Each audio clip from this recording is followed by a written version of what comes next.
Though here's what nobody seems to want to talk about.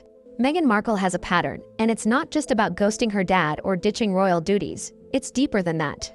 It's the way she burns through relationships the second they stop being useful. And now, her two biggest Hollywood connections, Tyler Perry and Jessica Mulroney, are on opposite ends of that loyalty spectrum. One was discarded, the other protected in silence. But before we dive into the mess, do this. Subscribe to the channel right now if you're into truth bombs, real talk, and the raw side of royal and celebrity drama they don't want you to see. Trust me, this story, it's one you won't want to miss.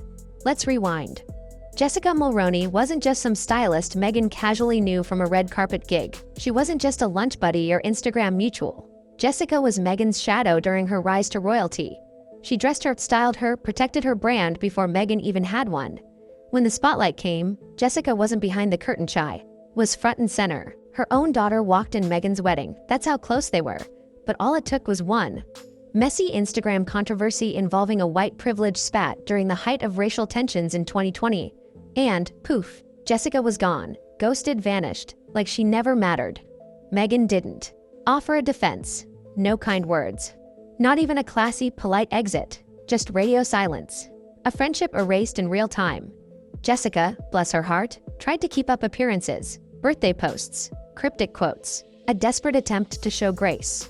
But it was painfully obvious she had been tossed aside like a used accessory. Brands dropped her, her show got canned. Meghan didn't just move on, she detonated the bridge and walked away while it was still burning. And yet, just a few years later, another figure enters the chat. Tyler Perry, a man who practically rescued Meghan and Harry when they fled the UK. He offered them his Beverly Hills estate, security, privacy, even his jet. He wasn't just generous, he was their lifeline, their protector, their entry ticket to Hollywood's elite. Now, here's where the plot thickens. Tyler Perry has just been slapped with a $260 million harassment lawsuit. A formal legal case, not a petty social media spat. This is serious, graphic, public. It involves workplace misconduct, inappropriate comments, and alleged abuse of power against a gay employee. And from Meghan, crickets, not a word, not a tweet, not a vague Instagram quote about justice or support for survivors. Nothing from a woman who's built her entire brand on being a feminist, a truth teller, a champion of the voiceless. That silence is deafening. It's more than just a contradiction, it's a reveal because Meghan didn't stay silent when it was Jessica on the chopping block. She didn't hesitate. Jessica became a liability and boom, she was done. Cut off, rebranded out of existence. But Tyler? He's still useful, still powerful, still connected to Oprah, the Obamas, and the Hollywood insiders Meghan and Harry. Are desperate to keep close so the rules change? Suddenly, due process matters. Suddenly, it's too early to comment. Suddenly, we're all supposed to wait and see. The hypocrisy is jaw-dropping. Tyler Perry allegedly blurred personal and professional lines, made unwanted advances, and crossed boundaries in his workplace. He's been accused by name, with dates, documents, and legal representation. Yet Meghan, who cried for justice, begged the world to believe women, demanded accountability from royals and tabloids alike, is nothing. Make it make sense. Actually, it does make sense. When you realize Meghan and Harry aren't just people anymore, they're a brand. Brands don't have friendships. They have alliances, deals, strategic loyalties. Jessica was a liability. Tyler is still an asset. And in this game, utility outweighs morality every time.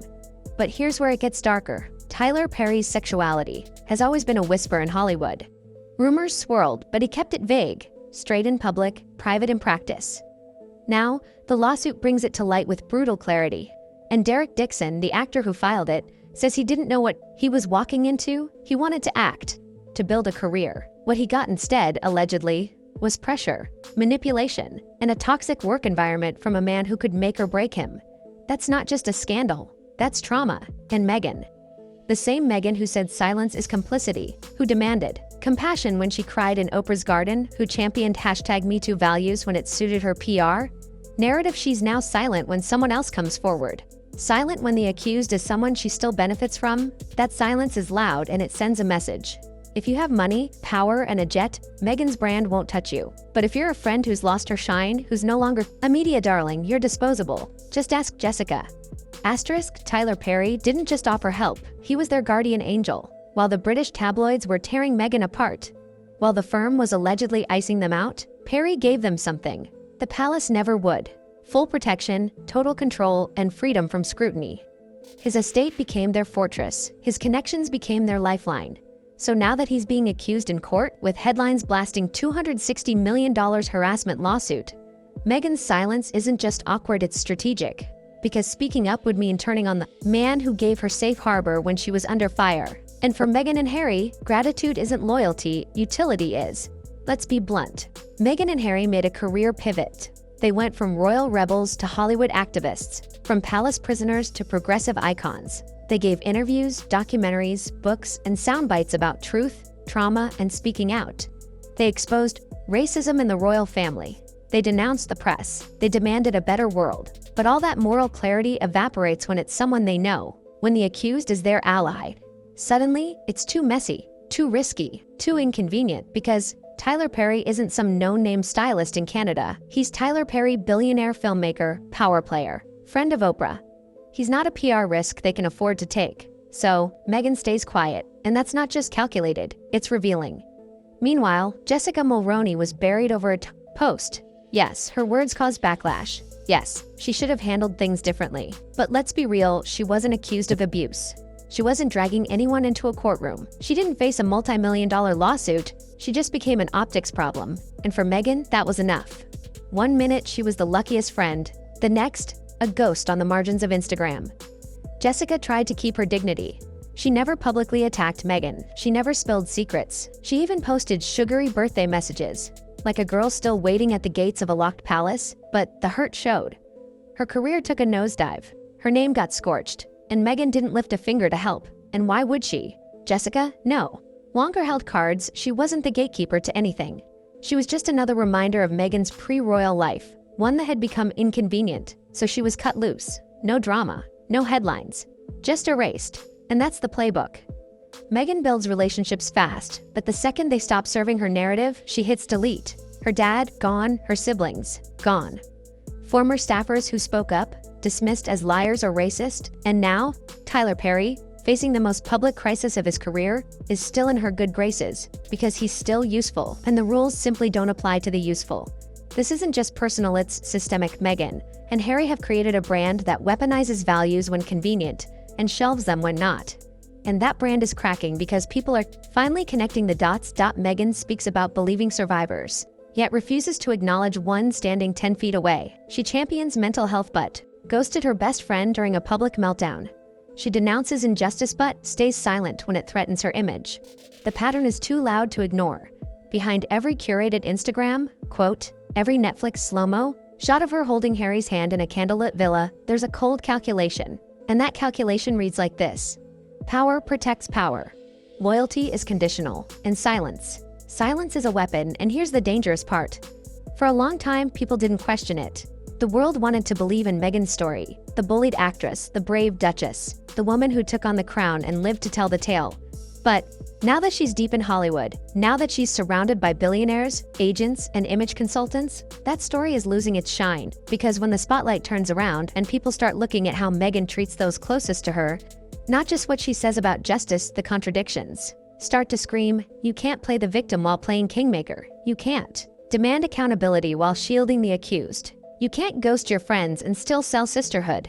And yet, she's doing exactly that. This is what nobody wants to admit, but everyone in the industry sees. Meghan Markle isn't moving through the world as a person anymore.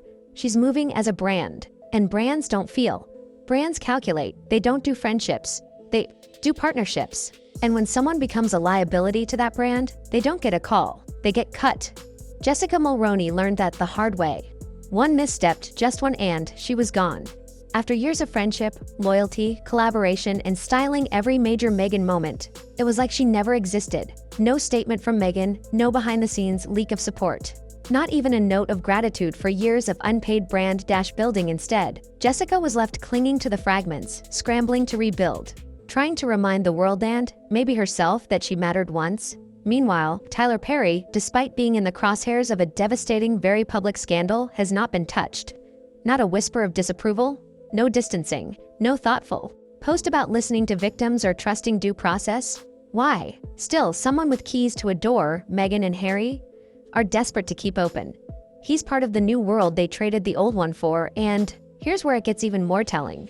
Meghan and Harry built their narrative by painting the British royal family as cold, ruthless, out of touch. At least everyone knew where the lines were. What Meghan and Harry have built in Hollywood, it's different. It's polished, it's emotional, but it's no less ruthless. The palace operated on protocol. The Sussex brand operates on optics, appearances over loyalty, image over friendship, narrative over truth. Even Doria, Meghan's mom, who was always her quiet rock, seems to have taken a step back. She still shows up when needed, but the warmth, the closeness, the deep bond they once showcased, fading quietly like so many others who've come and gone in Meghan's orbit. It's the same story on loop. Get close, be useful, shine together. Then the second things get complicated, you're out. Not with a bang, but with an eerie silence, and this pattern is no longer rumor. It's reality. From family to friends to staff, it's always the same. Loyalty is conditional, and silence is Meghan's most consistent weapon. It's the perfect PR tool. When she wants to speak, she has Oprah, Netflix, Spotify, a global press machine. But when she doesn't want to speak, she simply vanishes. Lets the silence do the dirty work, and people are starting to see through it. Even diehard fans are asking, where's the consistency? Where's the Meghan who said, it's time to believe victims? Where's the woman who looked into the camera and said, I couldn't stay silent anymore? Because now, when a man she calls a dear friend is accused of abusing his power, she's not just staying silent, she's hiding, and that's not just ironic, it's revealing. If this were about principles, Meghan would have said something. If this were about values, she'd at least acknowledge what's happening. But this isn't about right or wrong, it never was. It's about power. And if protecting power means staying silent about a sexual harassment lawsuit, then so be it. Because the Tyler Perry story isn't an isolated crisis, it's a test. They're failing because if your values only apply when they're easy, then they're not values, they're branding. And if your friendships only survive when they're good for your image, then they're not real. Their strategy? Tyler Perry gave them everything. A mansion, a jet, a Hollywood lifeline. And now, when he's in trouble, Meghan's staying quiet. Because even when you're the face of empowerment, silence still pays. Asterisk, so what does this all say about Meghan Markle? It says that despite all the talk about empowerment, about values, about breaking cycles of abuse, when the stakes are real, when there's actual risk, when standing up might cost her something, she stays silent. She ghosts a friend over an Instagram post, but go radio silent when a man she owes everything to is accused of deeply disturbing behavior. That's not principled. That the media cycle will move on. That her image is bulletproof. Because for years it was every Oprah tear, every Spotify monologue, every Netflix slow-motion shot of her holding Harry's hand in a candlelit villa was carefully designed to make you root for her, to believe her, to see her as the brave outsider fighting a cruel system. But behind that curtain is another system, one just as cold, just as calculated. Only this time, Meghan is the one pulling the strings. She chooses who matters and who doesn't. She decides who gets a post, a statement, a moment of compassion, and who gets left behind. Jessica Mulroney, erased for optics. Tyler Perry, protected for access. Everyone else, either helpful or disposable. Even fans are noticing. Slowly, people are asking questions, the kind of questions that don't go away with a smiling photo op or a mental R. If you fight systems of abuse, why protect a powerful man accused of abusing his power? Because in the end, silence is a statement, and Meghan's silence strategic, precise. Deliberate is the loudest one she's ever made. The story she's been selling. It's cracking. Because eventually, even the most loyal fans start to see the pattern. A revolving door of people pushed out. A growing trail of silence where there should be empathy. A list of broken relationships where there should be accountability. And if the people closest to her aren't safe, then who is? This isn't just a story about Jessica or Tyler. It's about the machine behind the brand. A machine that chews people up the moment they stop being useful. A machine built not on values but on value. So while that's what this has always been about. Not friendship, not loyalty, not truth, but control. Control over the narrative, over the image, over the perception of who she is. And that image, it's beginning to fade. The question now isn't whether Meghan Markle will speak up. It's whether anyone will still be listening when she finally does. And if you're one of the few who still values truth over PR spin, hit that subscribe button now. We're going to keep digging, keep exposing, and keep asking the questions. No one else wants to, because this isn't just gossip.